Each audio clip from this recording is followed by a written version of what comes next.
Hello students, तो चलिए हम स्टार्ट करते हैं चैप्टर थर्ड का पार्ट नंबर 2। ओके, इससे पहले हम लोगों ने डिफरेंट टाइप ऑफ सेल्स के बारे में पढ़ा था। ओके, तो सारे सेल्स हमने देखे थे। गैल्वेनिक है, इलेक्ट्रोलिटिक है, इलेक्ट्रोकेमिकल है, ये सारे सेल्स के बारे में पढ़ा था। आज हम गैल्वेनिक सेल्स जो होते हैं, मैंने आपको पहले भी बताया था, गैल्वेनिक सेल, ठीक है।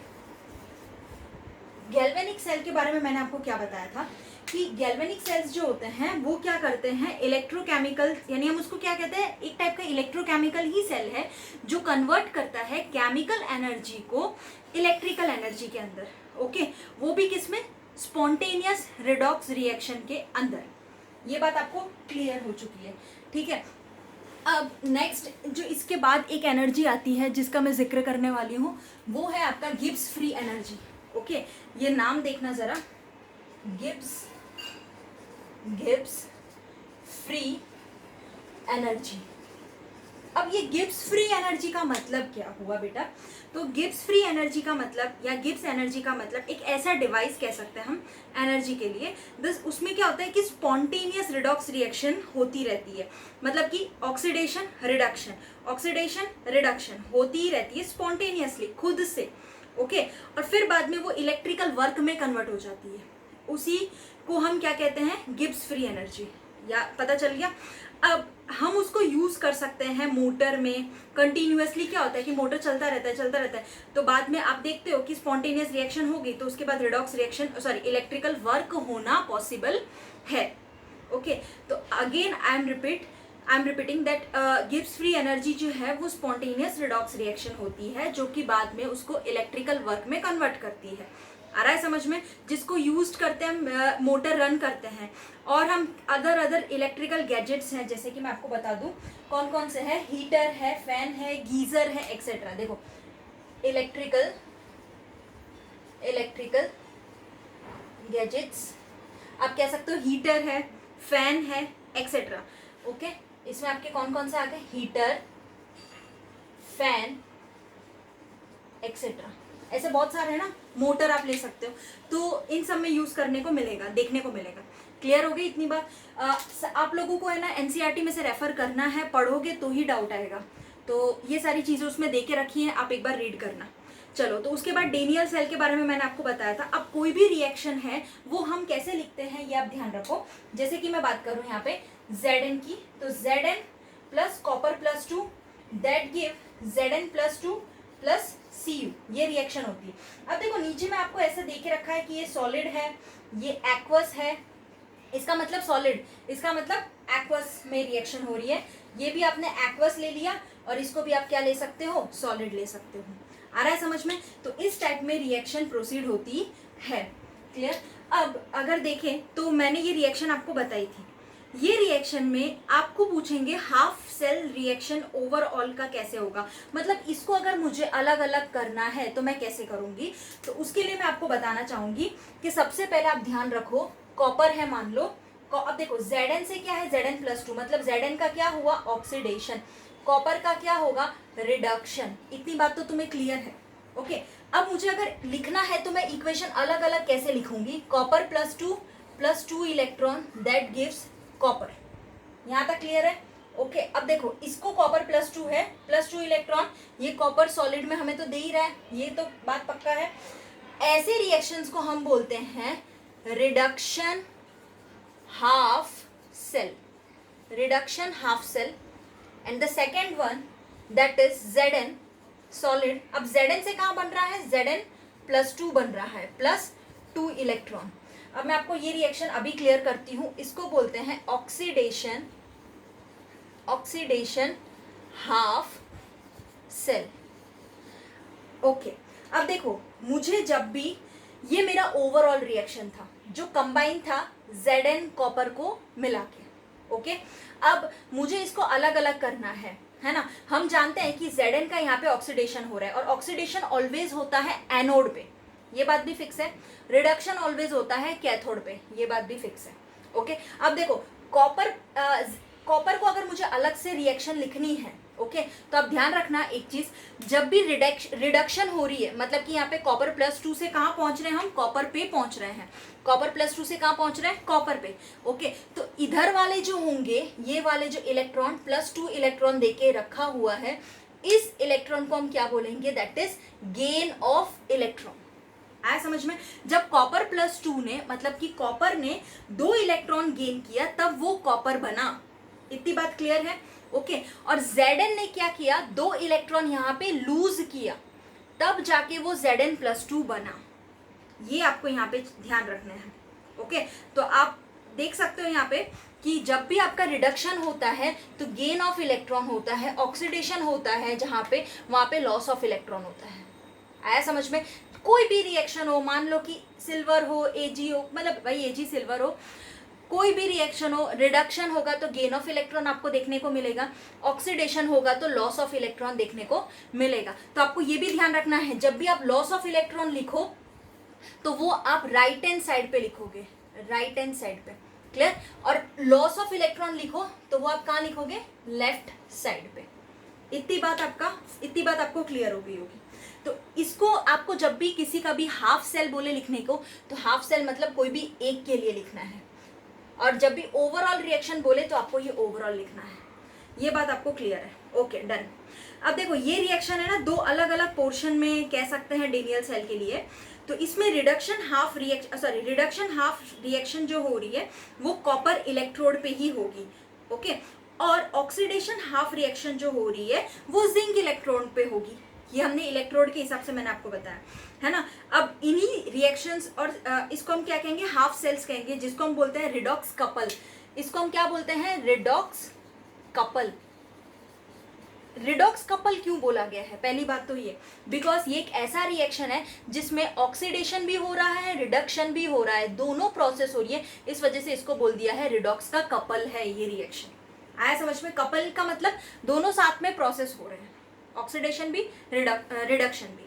ओके, अब देखोगे आपके यहाँ पे कॉपर इलेक्ट्रोड है ना, जिसको हम रिडक्शन हाफ सेल कहते हैं, और जिंक इलेक्ट्रोड को हम क्या कहते हैं, ऑक्सीडेशन हाफ सेल।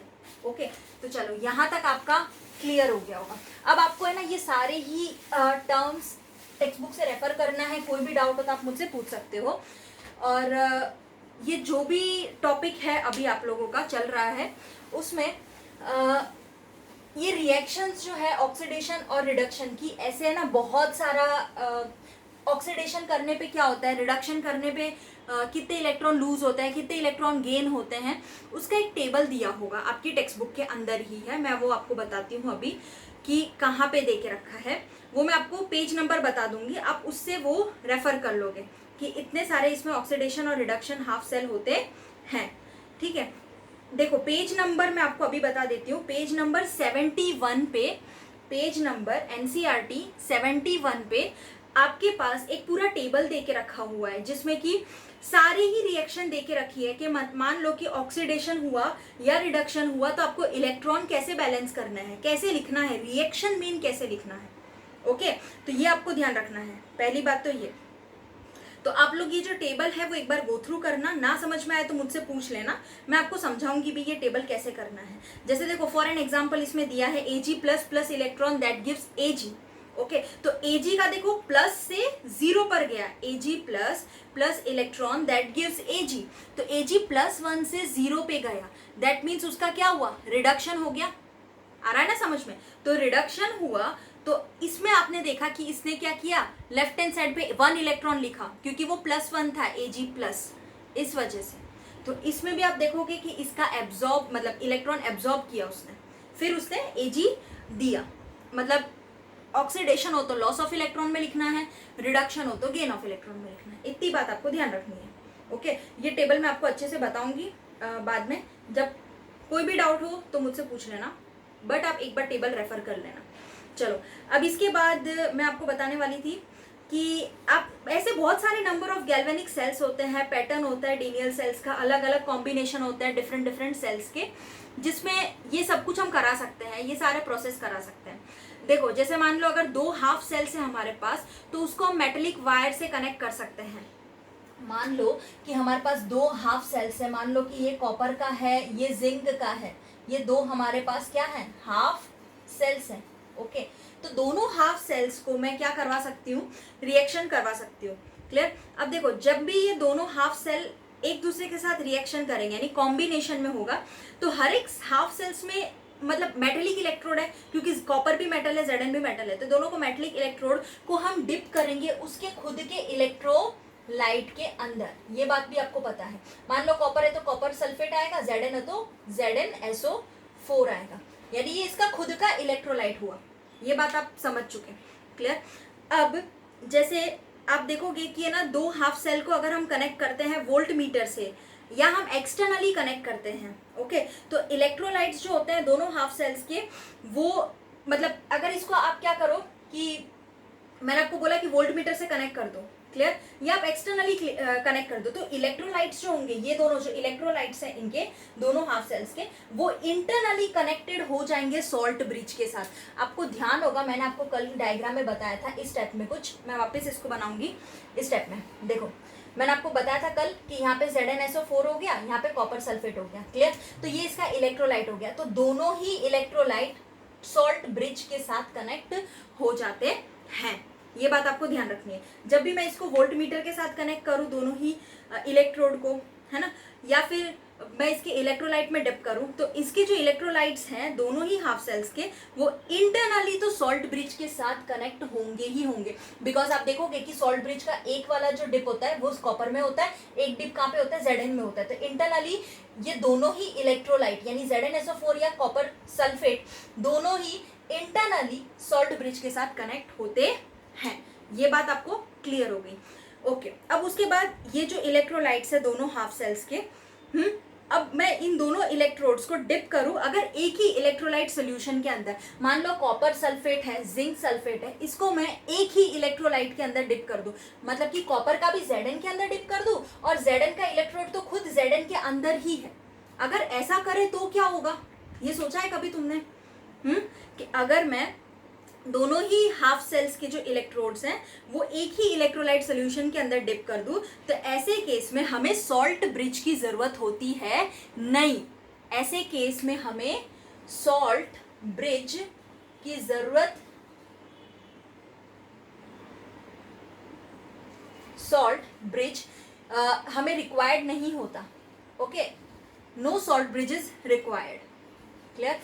ये बात आपको ध्यान रखनी है, जो 1 मार्क में आपका कभी भी आपको पूछ सकता है, ये 1 मार्क में आ सकता है, क्लियर, कि कहाँ पे सॉल्ट ब्रिज की जरूरत है, कहाँ पे जरूरत नहीं है, जब हम एक में रखेंगे, ओके। अब उसके बाद देखो हर एक ईच इलेक्ट्रोड, आप देखोगे कि हर एक इलेक्ट्रोड जो है इलेक्ट्रोलाइट इंटरफेस के साथ उसकी टेंडेंसी के हिसाब से मेटल आयंस प्रोड्यूस करता है। ये बात भी ठीक है, क्योंकि Zn अपना टेंडेंसी के हिसाब से आयंस प्रोड्यूस करेगा, कॉपर अपनी टेंडेंसी के हिसाब से आयन प्रोड्यूस करेगा, ओके। तो यहाँ पे देखो हर एक के लिए एक ना एक इंटरफेस होता है कि there is a tendency of metal ions from the solution के अंदर से बनेगा, जो मेटल इलेक्ट्रोड पे डिपेंड क्या बोलते हैं, ये डिपॉजिट होने के लिए ट्राई करेंगे ताकि उसको पॉजिटिवली चार्ज बना सके। जैसे मान लो कि कैथोड एनोड मैंने आपको बताया था, तो कैथोड में क्या होता है कि पॉजिटिवली चार्ज होते हैं तो उसकी ओर नेगेटिव वाले अट्रैक्ट होंगे, पॉजिटिव की ओर नेगेटिव, नेगेटिव की ओर पॉजिटिव अट्रैक्ट होंगे, ताकि वो न्यूट्रलिटी, सॉल्ट ब्रिज का काम ही होता है कि वो इलेक्ट्रिकल न्यूट्रलिटी मेंटेन रख सके, ओके। तो ये आपको ध्यान रखना है। उसके बाद फिर उसी टाइम पे तो आप कह सकते हो कि कोई भी इलेक्ट्रोड अगर आपका नेगेटिवली चार्ज है तो उसको आप पूरी तरह से देखो, अगर मान लो यहाँ पे ये नेगेटिवली चार्ज है, जैसे मैं आपको एक चीज बताती हूँ, ये आपका कॉपर हो गया, ये आपका मान लो जिंक हो गया, क्लियर, ये कॉपर जिंक आपको अच्छे से क्लियर है। अब ध्यान रखो कि कॉपर मान लो कि यहाँ पे नेगेटिवली चार्ज है, Zn मान लो कि यहाँ पे पॉजिटिवली चार्ज है, यहाँ तक क्लियर। तो क्या होता है कि यहाँ पे ये जो कॉपर नेगेटिवली चार्ज है वो क्या करेगा, पॉजिटिव की ओर अट्रैक्ट करेगा, आया समझ में, है ना। ये नेगेटिवली चार्ज है तो पॉजिटिव की ओर अट्रैक्ट करेगा, और ये पॉजिटिवली चार्ज है तो नेगेटिव की ओर अट्रैक्ट करेगा, ओके। तो यहाँ पे Zn इस स्टेप में डिपॉजिट होने स्टार्ट हो जाएंगे, यहाँ पे कॉपर इस स्टेप में डिपॉजिट होना स्टार्ट हो जाएगा, और कह सकते हैं कि ये पूरा का पूरा इलेक्ट्रोड को नेगेटिव बनाना स्टार्ट कर देगा, यहाँ तक क्लियर है। और इसको ये पूरा का पूरा पॉजिटिव बनाना स्टार्ट कर देगा। यही बात मैं आपको अभी बताने वाली थी, यहाँ तक क्लियर है, ओके। तो ये चीज आपको ध्यान रखना, मैं थोड़ा इस वजह से डिटेल में एक्सप्लेन कर रही हूँ आप लोग समझ पाओ, उसके बाद देखो उसके बाद ऐसा बोला है कि मैंने आपको बताया कि जैसे आपने इलेक्ट्रोड को डिप किया सॉल्यूशन के अंदर और उसकी टेंडेंसी हुई कि वो अपने पॉजिटिवली चार्ज कर सके, और उसी टाइम पे आप मेटल आयन इलेक्ट्रोड की वही टेंडेंसी होती है ताकि वो सोल्यूशन के अंदर जाके आयन क्रिएट करे और बाद में वो इलेक्ट्रॉन्स को लीव कर दे इलेक्ट्रोड पे ही, ताकि वो उसको नेगेटिवली चार्ज बना सके। यही प्रोसेस होता है। तो आप एक बार बुक पढ़ोगे तो आपको अच्छे से क्लियर हो जाएगा। उसके बाद देखो ये दोनों हो गया। अब इक्विलिब्रियम पे क्या होता है कि सेपरेशन जो होती है चार्जेस की वो डिपेंड करती है उसकी टेंडेंसी पे, अलग अलग अपोजिंग रिएक्शन के हिसाब से। ओके, अब इलेक्ट्रोड देखो या तो पॉजिटिवली होगा चार्ज या तो नेगेटिवली चार्ज होगा with respect to what, solution. आपको सोल्यूशन के विद रिस्पेक्ट टू पता करना है। ओके, तभी हम कह सकते हैं ना कि ये इलेक्ट्रोड पॉजिटिवली है या नेगेटिवली चार्ज है। अब एक टर्म आता है जिसे हम कहते हैं इलेक्ट्रोड पोटेंशियल। क्या कहते हैं? Electrode potential. बेटा ये चैप्टर है ना थोड़ी थियोरिटिकल है, बहुत ज़्यादा इसमें थियोरी पार्ट है, इस वजह से मेरे को थोड़ा बोल बोल के आपको समझाना पड़ेगा। तो आप लोग मेरे वर्ड्स पे फोकस कीजिए, क्या क्या बोल रही हूँ और क्या क्या समझना है। क्लियर? इसमें लिखने का ज़्यादा नहीं है, थोड़ा बहुत है, वो मैं आपको बताऊंगी। अब देखो इलेक्ट्रोड पोटेंशियल का मतलब क्या होता है वो ध्यान रखो।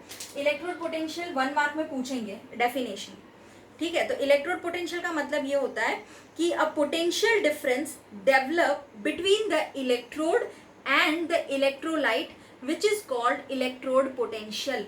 मतलब कि एक पोटेंशियल डिफरेंस डेवलप्ड हो जाता है किसके बीच में? इलेक्ट्रोड के बीच में और इलेक्ट्रोलाइट के बीच में। उसी को क्या बोलते हैं? Electrode potential.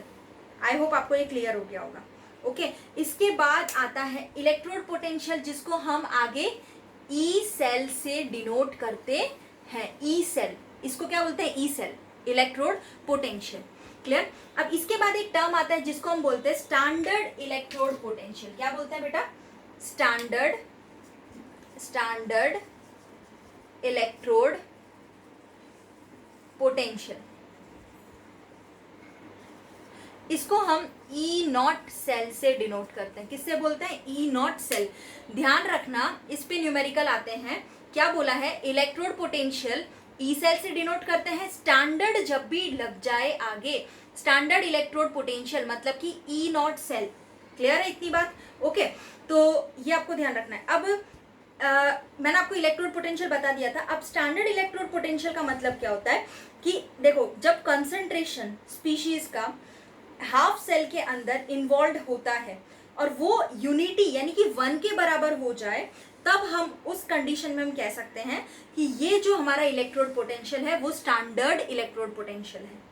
यहाँ तक क्लियर है? मैं आपको देखो डेफिनेशन बताती हूँ। When the concentration of all the species involve in a half cell, यानी कि जितने भी स्पीशीज इन्वॉल्व है हमारे हाफ सेल के अंदर, उसका कंसंट्रेशन यूनिटी मतलब 1 हो जाए, तो उस इलेक्ट्रोड पोटेंशियल को हम स्टैंडर्ड इलेक्ट्रोड पोटेंशियल कहते हैं। ओके, सारी डेफिनेशन टेक्स्ट बुक के अंदर अच्छे से गिवन है, आप लोग प्लीज पढ़ना। नहीं समझ में आया तो मुझसे पूछना। क्लियर? ओके, अब देखो आप आईयूपीएससी आप जानते हो, आईयूपीएससी कन्वेंशन के हिसाब से अगर बोले तो स्टैंडर्ड रिडक्शन पोटेंशियल भी होता है एक। इसी का just standard electrode potential, standard oxidation potential, standard reduction potential, ऐसे 2-3 टाइप में नाम अलग अलग है, बाकी काम एक ही जैसा है। क्लियर? तो ज़्यादा घबराने की जरूरत नहीं है। चलो, तो मैंने आपको बोला स्टैंडर्ड इलेक्ट्रोड पोटेंशियल बता दिया था। अब उसके बाद standard reduction potential are now, हम पहले से हम क्या बोलते थे कि स्टैंडर्ड रिडक्शन पोटेंशियल चलता है यानी रिडक्शन होती है तो उसको स्टैंडर्ड बोल देंगे ऐसा, लेकिन कह सकते हैं कि अब वो डायरेक्टली आईयूपीएससी कन्वेंशन आने के बाद स्टैंडर्ड रिडक्शन पोटेंशियल को ही स्टैंडर्ड इलेक्ट्रोड पोटेंशियल बोल दिया है। ये बात आप ध्यान रखना। स्टैंडर्ड इलेक्ट्रोड पोटेंशियल वही हो गया standard reduction potential after आईयूपीएससी convention. Clear? Okay, ये दोनों काम हो गया। तो आईयूपीएससी ने कितना अच्छा काम किया, 2 नाम को एक ही कर दिया। अब गैल्वेनिक सेल के अंदर आप देखो कि हाफ सेल जिसमें ऑक्सीडेशन होता है वो एनोड पे होता है, जो कि आपका negatively potential with respect to solution, anode यानी नेगेटिव होता है। और अदर साइड आप हाफ सेल देखो, जहाँ पे रिडक्शन टेक प्लेस होता है, जहाँ पे रिडक्शन होता है वो ऑब्वियसली कैथोड पे होता है। मैंने आपको हमेशा ये बात बताई है कि जब भी ऑक्सीडेशन हो तो वो किस पे होगा, एनोड पे, और जब भी रिडक्शन हो तो वो किस पे होगा बेटा, कैथोड पे। ये बात आपको ध्यान रखनी है, it is negatively charge, it is positively charge. Clear? Okay. अब ये यहाँ पे आपकी टेक्स्ट बुक में भी गिवन है। अब इसका देखो पोटेंशियल जो है उस हिसाब से बोलूँ तो पोटेंशियल डिफरेंस जो है दोनों में, दोनों इलेक्ट्रोड के एग्जिस्ट करते हैं। वो क्या होता है कि हम स्विच ऑन करते हैं, स्विच ऑफ करते हैं जब भी, क्योंकि फ्लो ऑफ इलेक्ट्रॉन की वजह से ही होता है ना। जैसे आप देखो पोटेंशियल डिफरेंस कैसे क्रिएट होता है, आप इलेक्ट्रॉन फ्लो करोगे तभी तो इलेक्ट्रिसिटी करंट पास होगा। इतना समझ में आ रहा है ना? तो there is a potential difference between the two electrode and as soon as the switch is in the on position the electron flow. ठीक है, स्विच ऑन करोगे इलेक्ट्रॉन फ्लो करना चालू कर देगा from negative electrode to what, positive electrode की ओर। ये बात मैंने आपको पिछले डायग्राम में भी बताया था। और करंट जो फ्लो होता है ना, वो ऑब्वियसली ध्यान रखना, current flow which is opposite to that of electron flow. मैंने आपको प्रीवियस डायग्राम में भी बताया था कि इलेक्ट्रॉन जो फ्लो करता है ना, इलेक्ट्रॉन जो फ्लो करता है वो नेगेटिव टू पॉजिटिव इलेक्ट्रोड की ओर फ्लो करता है। तो करंट जो फ्लो करेगा वो जस्ट उसके ऑपोजिट, मतलब कि पॉजिटिव से नेगेटिव की ओर। यहां तक कोई भी डाउट हो तो आप मुझसे पूछ सकते हो। क्लियर? ओके। अब पोटेंशियल डिफरेंस की बात कर रही थी गैल्वेनिक के अंदर। क्लियर? तो इसमें देखो आपके पास अलग अलग सेल्स हैं जो मैं आपको बताऊंगी कि the potential difference between the two electrode of galvanic cell is called cell potential. एक वर्ड आता है, टर्म है सेल पोटेंशियल। सेल पोटेंशियल, मैं सारे ही टर्मिनोलॉजी ले रही हूँ जिसकी वजह से आप लोग को कोई प्रॉब्लम ना हो, और आप लोग सारी टर्म्स ध्यान रखना कि कहीं से भी कोई भी टर्म्स आपको पूछ सकते हैं, क्योंकि ये चैप्टर ही ऐसा है कि इसमें बहुत सारे टर्म्स होते हैं, रिडक्शन, ऑक्सीडेशन, पोटेंशियल, ये पोटेंशियल, वो पोटेंशियल। तो आपको ध्यान रखना है। देखो सेल पोटेंशियल क्या होता है, सेल पोटेंशियल का मतलब होता है एक ऐसा potential difference, the potential difference between the two electrodes of a galvanic cell, यानी कि जो पोटेंशियल डिफरेंस क्रिएट हो दो इलेक्ट्रोड गैल्वेनिक सेल वाला, वही सेल पोटेंशियल हो गया, जिसको हम वोल्ट से डिनोट करते हैं। मतलब कि इसका यूनिट जो होता है वो क्या होता है, वोल्ट होता है, सेल पोटेंशियल, है ना। सेल पोटेंशियल यानी कह सकते हैं हम कि एक ऐसा डिफरेंस है, मतलब it is the difference between the electrode potential, यानी इलेक्ट्रोड पोटेंशियल क्या हुआ, reduction potential of the anode and cathode. देखो मैं यहाँ पे इसकी डेफिनेशन लिख रही हूँ, सेल पोटेंशियल यानी क्या है, ये बुक में भी देख रखा है कि ये है डिफरेंस बिटवीन पोटेंशियल। देखो डिफरेंस बिटवीन क्या होगा आपका, सबसे पहले तो इसको मैं मेजर कर लूंगी, वोल्ट यूनिट होता है। क्लियर? तो देखो डिफरेंस बिटवीन आप कह सकते हो कि electrode potential, electrode potential, okay, जिसको हम रिडक्शन पोटेंशियल भी कहते हैं। क्लियर है ना, ऑफ कैथोड एंड एनोड। तो ये एक डिफरेंस क्रिएट करता है इलेक्ट्रोड पोटेंशियल, जिसको हम रिडक्शन पोटेंशियल भी कहते हैं, ऑफ कैथोड एंड एनोड के बीच में। ओके, उसी को हम सेल पोटेंशियल कहते हैं, ये बात फिक्स है। और इसको हम, इसी सेल को हम EMF भी बोल सकते हैं, that is what, electromotive force. इसी सेल पोटेंशियल को हम क्या बोलते हैं बेटा, EMF, इलेक्ट्रोमोटिव फोर्स। इसी सेल पोटेंशियल को हम क्या बोलते हैं, EMF, that is electromotive force. 1 mark में फुल फॉर्म आता है EMF का, इलेक्ट्रोमोटिव फोर्स। तो इलेक्ट्रोमोटिव फोर्स क्या हुआ, पहली बात तो ये, क्यों इसका नाम ये रखा गया। तो इलेक्ट्रोमोटिव फोर्स जो होता है ये एक टाइप का क्या है कि it is called electromotive force, क्यों, बिकॉज ऑफ द सेल। जब इसका मतलब ये हुआ कि जब when no current is drawn through the cell, यानी कि जब भी कोई करंट पास नहीं होगा सेल में से, तब वो इलेक्ट्रिकली न्यूट्रल, मतलब कि ना ही कैथोड बनेगा, ना ही कैथोड हो पाएगा, ना ही एनोड हो पाएगा, या ही हम कह सकते हैं कि इलेक्ट्रोड पोटेंशियल डेवलप ही नहीं होगा। तो इस कंडीशन पे EMF लग जाता है, इलेक्ट्रोमोटिव फोर्स। तो ये ध्यान रखना, जहाँ पे ध्यान रखना कि no current is drawn through the cell, कोई भी no current is drawn through the cell, मतलब कि कोई भी करंट ड्रॉन नहीं हो रही है सेल में से, यानी कोई करंट पास नहीं हो रही है सेल में से, उस कंडीशन पे आपका ईएमएफ कंडीशन कहलाएगा। ओके, तो ये बात आपको ध्यान रखनी है। इसके बाद जो आता है ईएमएफ के बाद, वो है आप लोगों का कि आप कह सकते हो कि ये अभी देखो एक्सेप्टेड, ये कन्वेंशन के हिसाब से हम कह सकते हैं कि एनोड को हम लेफ्ट साइड रखते हैं एंड कैथोड को हम राइट साइड रखते हैं जब हम रिप्रेजेंट करते हैं गैल्वेनिक सेल को। क्लियर है ना? तो गैल्वेनिक सेल जो होता है जनरली हम रिप्रेजेंट करते हैं by putting a vertical line metal and electrolyte solution and putting, मतलब हम कह सकते हैं कि जब भी आप बात करो कि गैल्वेनिक सेल को रिप्रेजेंट करना हो हमें कैसे भी, ठीक है, तो गैल्वेनिक सेल को हम कैसे करते हैं, एक वर्टिकल लाइन से बताते हैं, एक नॉर्मल एक वर्टिकल लाइन। क्लियर? अब ये जो वर्टिकल लाइन होती है वो गैल्वेनिक सेल के अंदर दो इलेक्ट्रोलाइट्स जो होते हैं जो सॉल्ट ब्रिज से कनेक्टेड होते हैं, इस स्टेप में हम बताते हैं ना सॉल्ट ब्रिज से कनेक्टेड होते हैं, तो वो आपका हो जाएगा। क्लियर? अब एक डबल वर्टिकल लाइन होता है जो दो इलेक्ट्रोड को कनेक्ट करता है सॉल्ट ब्रिज की तरह, ये आपको पता है राइट? जो ये आपको कोई पूछेगा नहीं एग्जाम में, खाली मैं बता रही हूँ कि कैसे हम इसको कैसे कौन सा कनेक्शन होता है। क्लियर? अब जो देखो इसके बाद कुछ कुछ फॉर्मूलेज हैं, है ना, वो आपको ध्यान रखना है। E cell, E naught cell जो न्यूमेरिकल्स के अंदर बहुत ही यूजफुल होगा। क्लियर? तो चलिए देखते हैं फटाफट से कौन कौन से फॉर्मूले हमें पढ़ने हैं। तो आपको ध्यान रखना है, दो फॉर्मूलेज हैं इसमें जो मैं आपको बताने वाली हूँ, that is E cell, E naught cell cathode पे कैसा होता है, एनोड पे कैसा होता है, और एक स्टैंडर्ड हाइड्रोजन इलेक्ट्रोड SHE, ये हम पढ़ेंगे। ओके, तो चलो सबसे पहले आप ध्यान रखना, कभी भी आपको बोले कि ई सेल फाइंड आउट करना है, क्या फाइंड आउट करना है, ई सेल, ई सेल। जब भी आपको बोले कि ई सेल हमें कैलकुलेट करना है, तब आपको क्या ध्यान रखना है कि कैथोड पे और एनोड पे कौन सा रिएक्शन हो रहा है, उसी पे से आप ई सेल, हाफ सेल मतलब ई सेल आप निकाल पाओगे। ये बात आपको फिक्स कर, ये बात आपको दिमाग में बैठा लेना है। क्लियर? जैसे देखो मैं अभी आपको बताती हूँ, आपको रिएक्शंस कैसे लिखनी है वो भी बताऊंगी, और कैसे इक्वेशंस को सॉल्व करने हैं वो भी बताऊंगी। क्लियर? तो देखो ई सेल का फॉर्मूला क्या होता है, ई राइट माइनस ई लेफ्ट। भले इसमें राइट लेफ्ट बोला है, आपको इससे नहीं जाना है, इसका मतलब क्या होता है, ई नॉट कैथोड का, ई नॉट एनोड का।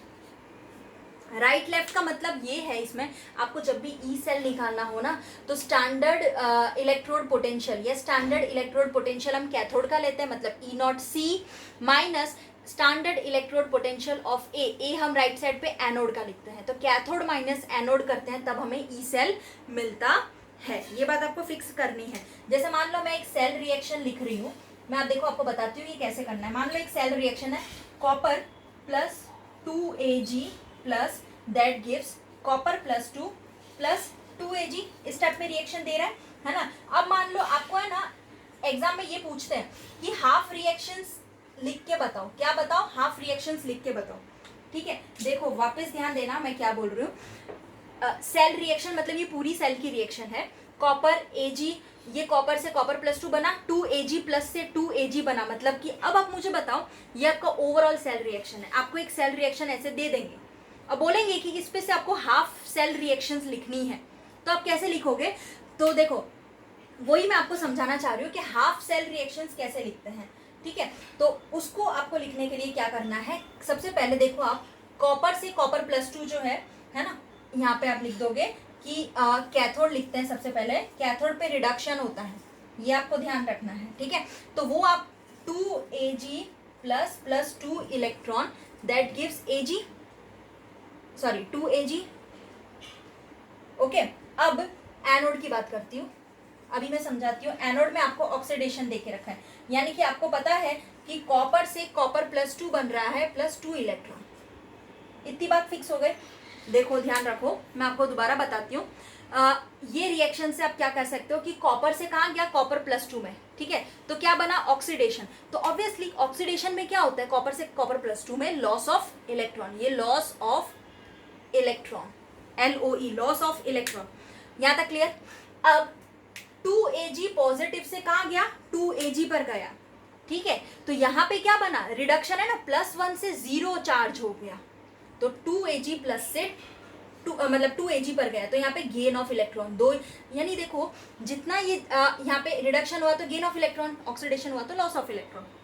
यहाँ तक क्लियर? ओके, अब हमें इसको, इन दोनों इक्वेशंस को अगर मुझे ओवरऑल रिएक्शन लिखना है, ठीक है, एक सेल के फॉर्म में, है ना, जैसे सिल्वर इलेक्ट्रोड है ना, इस टाइप में लिखना है एक पूरे सेल के फॉर्म में, तो मैं कैसे लिखूंगी, तो वो आपको ध्यान रखना है कैसे लिखना है। ये एक पूरा सेल रिएक्शन हुआ, ओके, ये पहले एक रिएक्शन थी, उसके बेसिस पे हमने हाफ सेल रिएक्शन लिखी, ओके। अब सेल को हम कैसे रिप्रेजेंट करेंगे, एक पूरा सेल रिएक्शन, वो कैसे आप बताओगे, दैट इज मैं आपको बताऊंगी। सबसे पहले पता है ऐसे लिखते हैं, आपकी इक्वेशंस है ना एग्जाम में ऐसे ही दिए होंगे, कॉपर से कॉपर +2 इस टाइप में, और यहाँ पे 2, इसका मतलब मैं आपको बताती हूँ अभी, सॉल्ट ब्रिज होता है, ये आपका कॉपर है, कॉपर +2 हुआ, Ag प्लस से कहाँ गया, Ag में। अब यहाँ पे लिख दो सॉलिड है, कॉपर यहाँ पे क्या है, एक्वस है, फिर एक्वस है, फिर यहाँ पे क्या है, सॉलिड है, ये बात आपने लिख दी, ओके। इसको हम बोलते हैं, आपके एग्जाम में जो न्यूमेरिकल्स आएंगे या अभी मैं आपको इसके न्यूमेरिकल्स कराऊंगी, उसमें इसी टाइप से रिएक्शंस लिखी होंगी, आ रहा है समझ में, ठीक है। तो ये आपको ध्यान रखना है कि कॉपर से कॉपर +2 गया तो ऑक्सीडेशन वाला इस साइड लिखेंगे, यहाँ पे ये जो आपका रिप्रेजेंट कर रहा है इसको हम बोलते हैं सॉल्ट ब्रिज।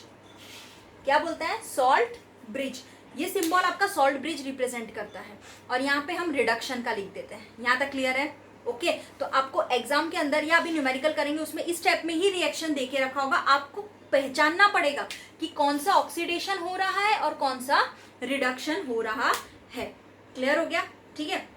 तो इस टाइप में लिखना है आपको। अगर मान लो इस पे से मुझे है ना, अगर मान लो ये इक्वेशन दिया है क्वेश्चन के अंदर और मेरे को बोला है ई सेल निकालने के लिए, तो मेरे को क्या करना पड़ेगा बेटा, E0 करके लिखना पड़ेगा। मैंने आपको क्या बोला था, कैथोड, तो कैथोड का मतलब क्या होता है, रिडक्शन। तो रिडक्शन किसका हो रहा है, ऑब्वियसली Ag प्लस Ag, यानी प्लस से Ag का रिडक्शन हुआ, क्लियर, माइनस E0, फिर रिडक्शन के एनोड, फिर उसके बाद क्या है, एनोड है, तो एनोड किसका हो रहा है, ऑक्सीडेशन पे किसका हो रहा है, कॉपर का हो रहा है। तो इसमें आप कैसे लिखोगे, इसमें आप लिखोगे कॉपर +2 से कॉपर। आया समझ में, यस और नो, बात समझ में आ रही है। कॉपर इस टाइप में आप लिखोगे कि कॉपर +2 कॉपर और E0 Ag प्लस से Ag, ये बात आपको ध्यान रखनी है। अगर ये रिएक्शन हो इस टाइप में कोई, तो ई सेल कैसे लिखते हैं, देखो E0 कैथोड, तो कैथोड का मैंने लिख दिया Ag प्लस Ag, क्योंकि कैथोड का किस में, कैथोड पे क्या हो रहा था, Ag ही था, तो +1 से 0 पे गया, मतलब कि कैथोड का रिडक्शन हो गया यहाँ पे, और ऑक्सीडेशन किस पे, एनोड पे होता है। तो एनोड का कॉपर से कॉपर +2 बना, तो ऑब्वियसली कॉपर से क्या बना, कॉपर +2, तो यहाँ पे ऑक्सीडेशन हो गया। ये बात आपको ध्यान रखनी है, इस टाइप में आप लिखोगे, रिप्रेजेंटेशन कुछ इस टाइप में दोगे। आ रहा है समझ में, ठीक है। आज इस वीडियो के लिए इतना ही रखते हैं। आप लोग अच्छे से पढ़ना, देखना, कोई भी प्रॉब्लम हो, कोई भी डाउट हो तो आप मुझसे पूछ सकते हो। Thank you so much.